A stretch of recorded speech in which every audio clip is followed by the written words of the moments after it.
Weeks before Mount St. Helens erupted, scientists were already watching it. In March of 1980, the ground beneath the mountain began to shake. Small earthquakes at first, then dozens, then hundreds. Something was building beneath the surface. Steam explosions followed. Ash drifted into the sky.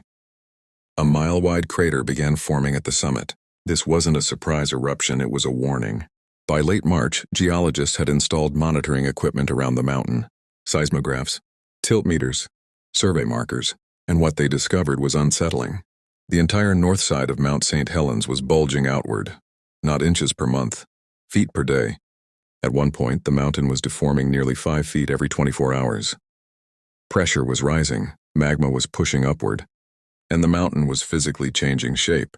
Scientists knew it was unstable. They just couldn't predict the exact moment it would fail. So evacuation zones were established, roadblocks went up, access was restricted. But not everyone agreed with the restrictions. Some residents believed the danger was exaggerated. Others had lived near the mountain their entire lives and refused to leave. One man in particular became symbolic of that defiance. Harry R. Truman, an 83-year-old lodge owner who had spent decades on Spirit Lake.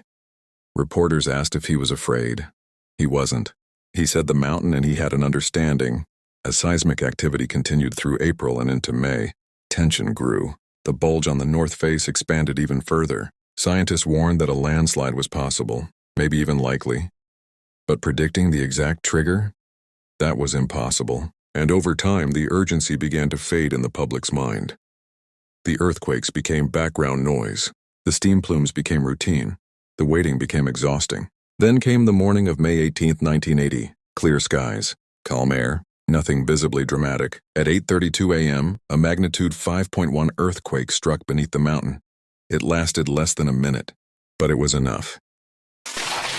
The already unstable north face of Mount St. Helens collapsed in the largest landslide in recorded history. And within seconds, everything changed. When the north face collapsed, it uncorked the mountain. The sudden release of pressure triggered a lateral blast, not straight upward, outward. A superheated surge of gas, ash, and rock exploded horizontally at nearly 300 miles per hour. Entire forests were flattened in seconds. Trees snapped like matchsticks. Everything in its path was stripped bare. The blast zone extended more than 20 miles. Ash columns rose 15 miles into the sky. Day turned to darkness across parts of Washington. Cars stopped on highways. Streetlights flickered on in the middle of the morning.